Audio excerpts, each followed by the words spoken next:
నిన్న మొన్నటి వరకు కొమ్మినేని శ్రీనివాస్కి బెయిల్ రాలేదు.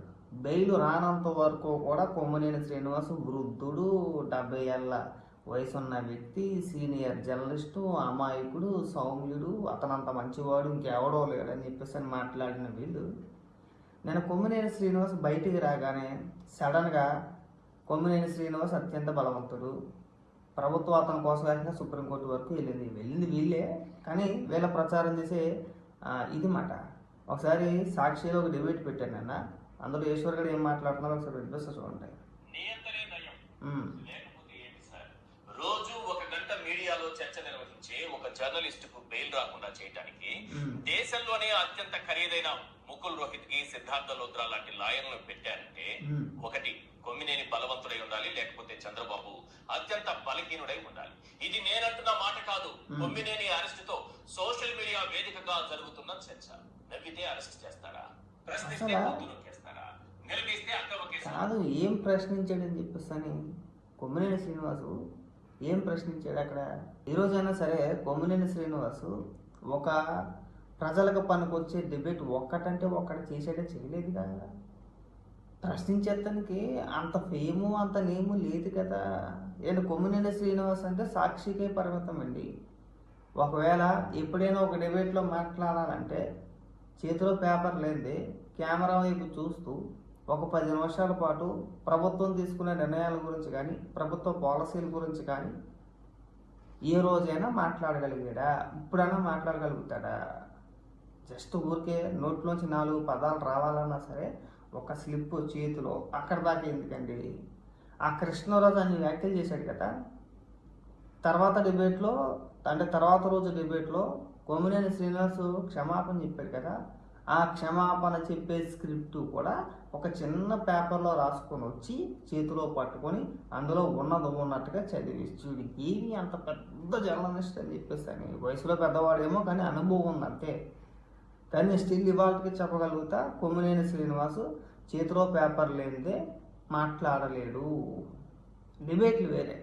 డిబేట్లు అంటే పక్కన ప్యానల్లో కూడా జూమ్ కావచ్చు, ఇంకోటి కావచ్చు ఎదుటి వ్యక్తి ఉంటాడు కాబట్టి ఫ్లోలో మాట్లాడుతూ ఏదో కంటిన్యూ అయిపోతున్నాడు. కానీ లేకపోతే ఇండివిజువల్గా ఆ కొమ్మినేని శ్రీనివాస్ పట్టుమని 10 నిమిషాల పాటు చేతిలో పేపర్ లేకుండా మాట్లాడగలట.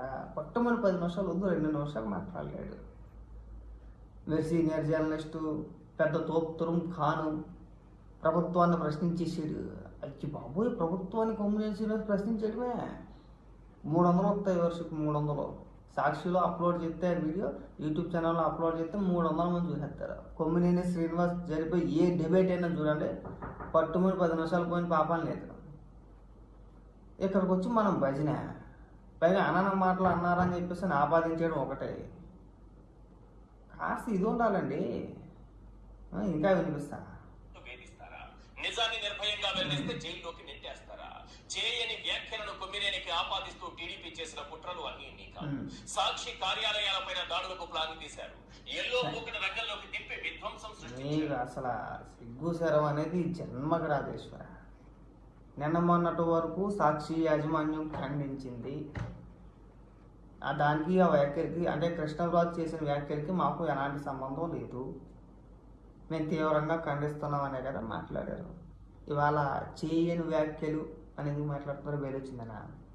బెయిల్ మాత్రం ఇచ్చారండి, కేసు కొట్టలేదుగా. ఆ వ్యాఖ్యలు చేయలేదు, అలాంటి వ్యాఖ్యలు ఏవి కూడా సాక్షిలో రాలేదని చెప్పేసి కేసు కొట్టలేదుగా. జస్ట్ బెయిల్ మాత్రం ఇచ్చారు. బెయిల్ ఇచ్చినంత మాత్రాన కొమ్మినేని శ్రీనివాస్ సుతపోస అయిపోతాడా? చేయని వ్యాఖ్యల వీళ్ళ చూడండి, మహిళల్ని ఎంత నీచంగా కించపరచాలో అంత నీచంగా కించపరిచి పైగా వాళ్ళు బెయిల్ వస్తే సన్మానాలు సత్కారాలు సుధపోస అని చెప్పేసి మాట్లాడుతున్నారు. పైగా చేయని వ్యాఖ్యలు అంట. మనం ఏం మాట్లాడడం నిన్న మాట్లాడదాకా ఆ వ్యాఖ్యలు మేము సమర్థించము, ఖండించేస్తున్నాము అని మనం మాట్లాడాం కదా. సరేనా, కొమ్మినేని శ్రీనివాస్ పైన కేసు పెట్టారు. ఎందుకు పెట్టారని అడుగుతున్నారు కదా. అతను మాట్లాడినప్పుడు ఒక పాత్రికేయుడిగా ఉండి నవ్వడం కూడా తప్పే. ఎంకరేజ్ చేసాడు. ఒక ప్రాంత ప్రజల్ని, ఒక ప్రాంతంలో ఉండే మహిళల్ని వేశ్యలు అని సంబోధిస్తుంటే పాత్రికేయుడిగా ఉండి, జర్నలిస్టుగా ఉండి ఆ డిబేట్ నిర్వహించింది కొమ్మినేనే కదా. కంట్రోల్ చేయాల్సిన బాధ్యత ఎవరిదే? అర్థమైనా? ఇప్పుడు ఉదాహరణకి చూడండి, మనం వాట్సాప్ గ్రూపులు ఉంటాయి. అందులో ఏదైనా ఏదైనా ఒక సంఘటన జరిగింది అనుకోండి, ఏదైనా కేసు అయింది అనుకోండి, అందులో అడ్మిన్ కూడా బాధ్యతడే. పోలీసు వారు అప్పుడప్పుడు చెప్తూ ఉంటారు కదా, మీ గ్రూపుల్లో ఎలాంటి సంఘటనలు జరిగినా, ఏదైనా ఇంకోటి కానీ ఏదైనా రెచ్చగొట్టే వ్యాఖ్యలు ఏదైనా జరిగినా సరే గ్రూప్ అడ్మిన్ కూడా బాధ్యత వహిస్తారని చెప్పేసి అని మాట్లాడుతూ ఉంటారు కదా. ఇది కూడా అలాంటిదే. ఆ డిబేట్ నిర్వహించేది ఎవరు? కోమినేని శ్రీనివాస్. ఏం చేయాలి అప్పుడు? కృష్ణరాజు, నువ్వు మాట్లాడే మాటలు తక్కువ, అలా మాట్లాడకూడదు మహిళలను ఉద్దేశించి, నేను దీన్ని ఖండిస్తున్నాను. ముందు మీరు మాట్లాడిన వ్యాఖ్యలు ఏవైతే ఉన్నాయో వాటిని వెనక్కి తీసుకొని మహిళలకు మీరు క్షమాపణ చెప్పండి, ఆ తర్వాత మనం డిబేట్ కంటిన్యూ చేద్దామని చెప్పేసి అని ఆపి ఉంటే బ్రహ్మాండంగా ఉండేది. ఆపలా, నవ్వేడు, నవ్వి దాన్ని కంటిన్యూ చేసాడు. బాగోదేమో అని ఒక మాట అన్నారు కానీ దాన్ని కంటిన్యూ చేసాడు. కంటిన్యూ చేయకూడదు, సరే తేలితే చేశారు. అది ఎవడో చూడాల. ఆ లైవ్ డిబేట్లు సాధారణంగా కొమ్మినేని శ్రీనివాస లైవ్ డిబేట్లు ఎవడు చూడు, మేము కూడా చూడలేదు దాన్ని. ఆ తర్వాత ఏం చేశారు, ఇది ఏదైతే వేస్తేలే రాజధాని అని చెప్పేసి అని అన్నాడో దాన్ని సపరేట్గా ఒక 8 నిమిషాల పాటు కట్ చేసి మళ్ళీ సాక్షి యూట్యూబ్ ఛానల్లో అప్లోడ్ చేశారు. అప్పుడు కదా మేము చూసింది. హెడ్లైన్ తమిళ్ కూడా అదే పెట్టారు, దేవతల రాజధాని కాదు వేస్తేల రాజధాని అని చెప్పేసి సాక్షి తమిళ పెట్టారు. అలాగా మీరు పెట్టిన తమిళ కూడా అదే కదా. అప్పుడు జనం చూశారు అన్నమాట, ఏంట్రా బాబు డైరెక్ట్గా ఒక ప్రాంతాన్ని ఉద్దేశించి ఎంత నీచంగా మాట్లాడుతున్నారో, ఏకంగా తమిళే పెట్టేశారు అని చూస్తే అప్పుడు డైరెక్ట్గా అందులోనే ఉంది కదా. మీరు సపరేట్గా ఒక 8 నిమిషాలు వీడియో కట్ చేసి పెట్టారు కదా అక్కడ, కావాలని.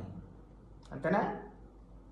కావాలని ఉద్దేశపూర్వకంగా మనం ఒకటి చేత కొన్ని వ్యాఖ్యలు చేయించి దాన్ని ఖండించుకుంటా మళ్ళీ దాన్ని సపరేట్గా ఒక వీడియోలాగా కట్ చేసి దాన్ని అప్లోడ్ చేశారంటే కావాలని అప్లోడ్ చేసినట్టు కదా.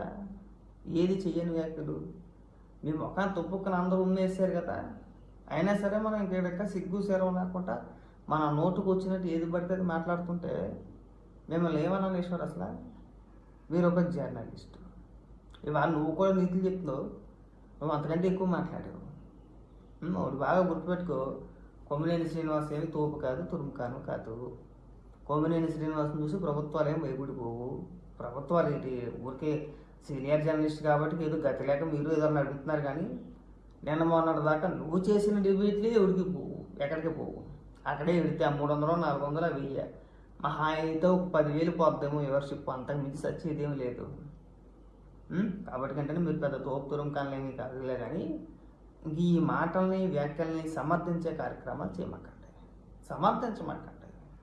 సమర్థించడం అనేది చాలా తప్పు. ఈశ్వర్ బాగా గుర్తుపెట్టుకో, అర్థమైందా? పేరు వచ్చింది కాబట్టి నీతివంతుడు ఏమీ కాదు కొమ్మినేని, ఆ వ్యాఖ్యలు చేశారు కాబట్టి అది గుర్తుపెట్టుకుంటే బాగుంటుంది.